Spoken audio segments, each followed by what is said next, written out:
So what's up guys, welcome po dito sa ating day 2 sa ating paggawa dito sa bakod para sa ating munting backyard farm. Ito yung natapos namin kahapon. Ayan. Ito guys, maumao lang to talaga. Maumao lang ba? Sila pa basta-basta ba? Pero sinubukan ko namang maayos ang pagkagawa. Sinisiguro kung hindi makalabas yung aalagaan ko dito na mga manok. Kasi nga lagyan pa natin to ng net. Pero bago natin simulan yung paggawa sa ating dito sa bakod, pagkain muna ako ng aking mga manok. Yan. Yun no?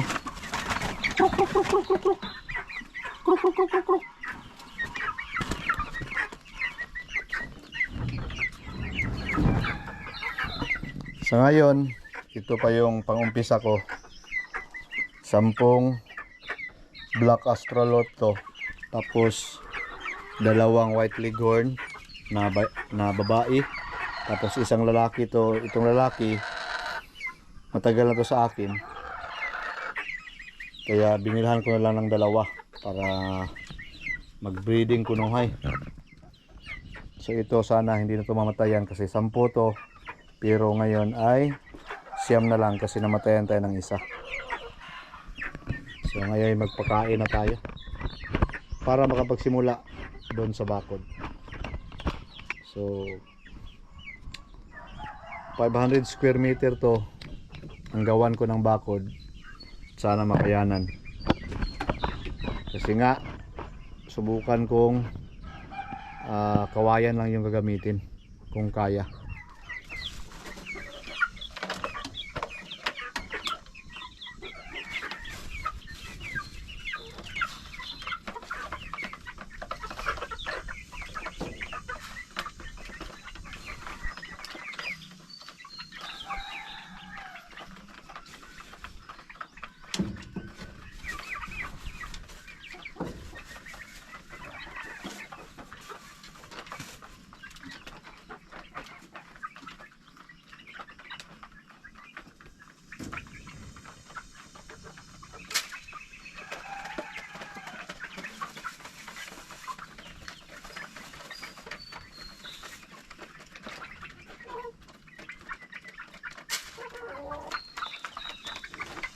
Yan.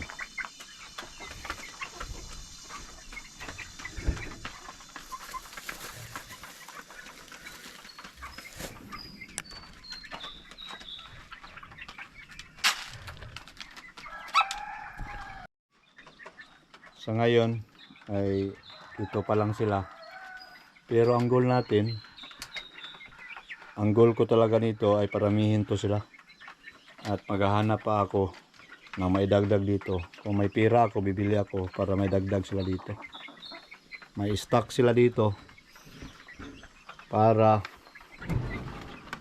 ang goal natin ay punuin natin to ng mga manok. Mga manok or kung ano yung mabili natin. Gusto ko pabo at saka manok. Gusto ko dito. Malayo pa to guys, 500 square meter, malayo pa, hindi pa ako nasa kalahati yung bakod. Malayo pa sa kalahati. Dito medyo pangit. Hindi medyo pangit talaga. Kasi nga may puno ng marang.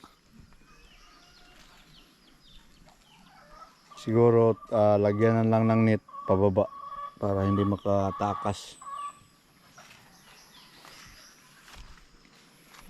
Then magtanim-tanim din tayo dito ng mga kung ano mang pwedeng itanim. May mga kangkong dati dito. Yan ang kangkong. Tanim na lang natin dito. Dito yung tinanim ko kahapon na sibuyas dahunan. Yan, parang okay naman. So ayusin pa natin to. Kunin yung mga damo-damo.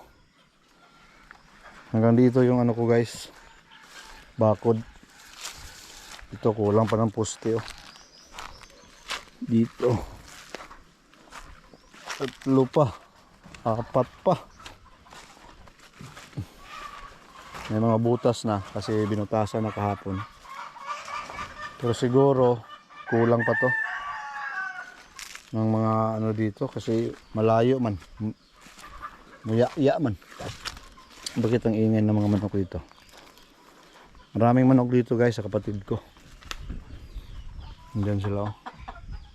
Pasukin natin yan mamaya para makita nyo kung gaano ka ganda pag maraming alagang manok. Ito nagsimula na rin yung kapatid ko sa pagbakod sa kanyang lupa. Pero maganda to. Kaso lang medyo malaki-laki rin to. Pag ganyan lahat ang bilhin ko, maanohan ako sa gastos, mayayayan, masakit sa bulsa. Kaya sinubukan ko muna na kawayan. Pero sa tingin ko mauubos ang kawayan dito. Ang dami pa nito. May mga kawayan naman doon. Pero kaso manipis. Pero subukan ko yun mamaya kung baka pwede lang. May mga kamuti din dito. Yan mga kamuti yan. Pwede ko din yung ilipat. So ngayon, puntahan ko muna yung kawayan. Kung pwede ba tayong makakuha ng kawayan pang dagdag para sa bakod. Kasi balak ko talagang kawayan lang kasi nandito yung kawayan eh. Hindi na tayo bibili. At kung bibili man ng kawayan, mura lang. Nasa 20, 30 bawat piraso. Tingnan ko muna yung mga kawayan dito. Ito yung kawayan namin. Walang bayad to kaso maninipis. Mapuno ng saging dito guys.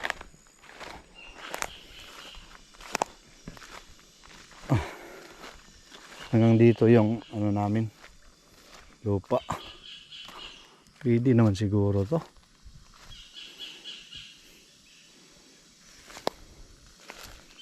Kung sakaling kulang yung mga kawayan ko, dito na ako kukuha. Pero manipis talaga to guys. Ito na, nipis. Manipis siya. Tapos bawog. Ay, ito guys oh. Matibay siguro. Pwede na to.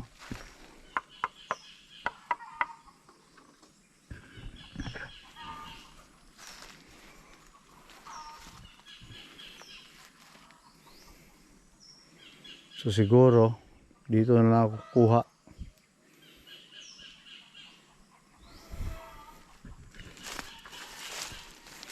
Pero mahirap tong magkuha ng kawayan talaga. Napakahirap. Itong kawayan na to guys, dito lang yun galing. Ano siya, gumanon ba?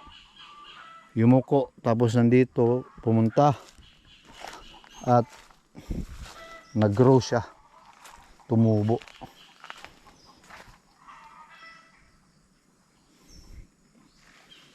So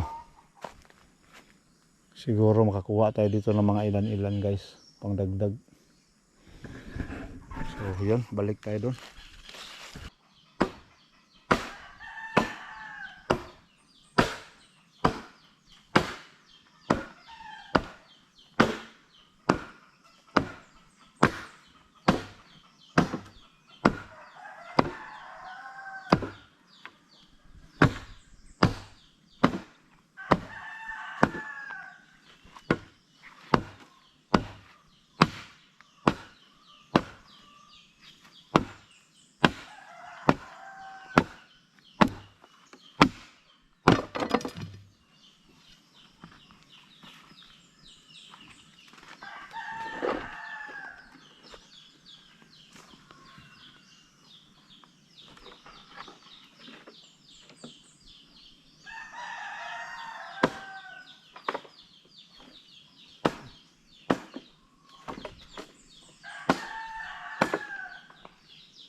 Yan na yung ilalagay natin guys. Tapos ko nang malinisan. Pero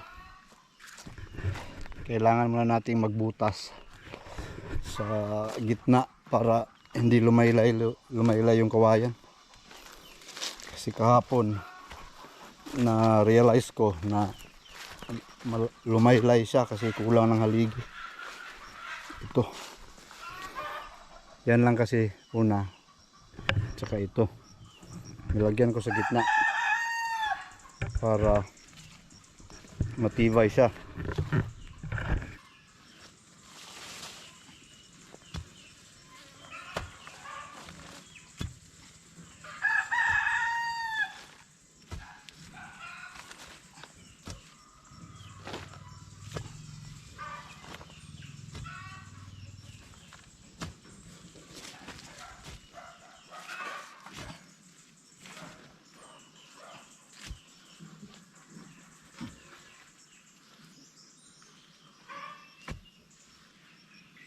So yan.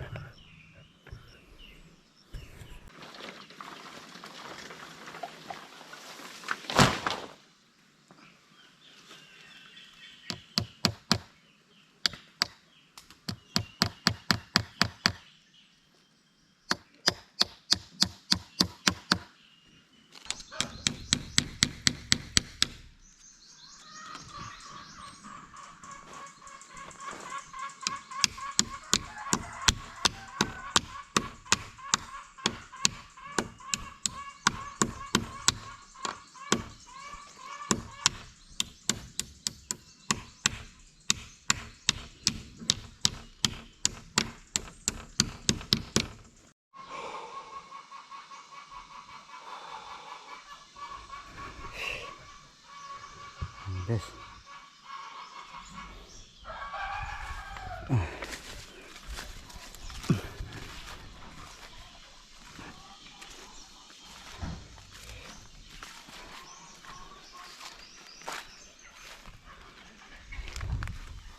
Ayos na yan.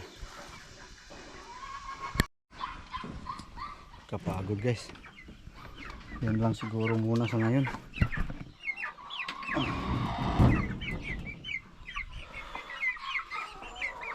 Mamaya din na tayo babalik sa tanghali. Pakainin na lang natin. Para mamaya may makakain sila sa pananghalian.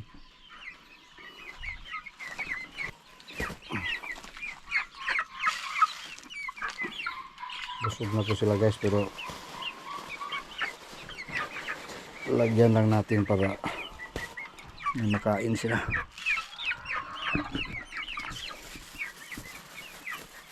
Tutulog na sila, busog na.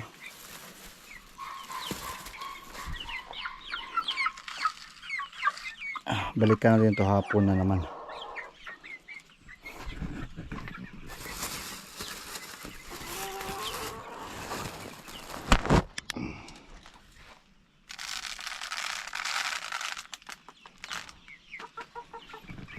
Okay.